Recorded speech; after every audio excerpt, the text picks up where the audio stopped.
Transizione ecologica e sostenibilità riguardano tutti noi. Nessuno può tirarsene fuori. È necessario discutere insieme il futuro e fare scelte condivise. Per fare questo dobbiamo costruire la consapevolezza che le nostre scelte hanno un impatto sugli altri e sull'ambiente, giorno dopo giorno. Ma anche in questo caso crediamo che la legge FV Green proposta dal centrodestra sia vecchia e inefficace.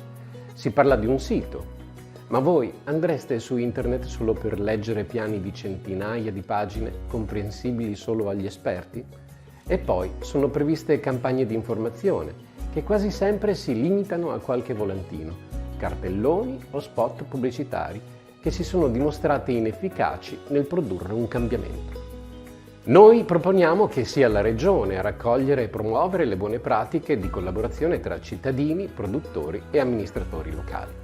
Un esempio virtuoso di questa collaborazione è avvenuta a Cordenons, dove un gruppo di attivisti del Movimento 5 Stelle ha ottenuto dal Comune l'adozione di uno spazio verde, grazie al quale poi è riuscita a mantenerlo durante il periodo sia invernale che estivo.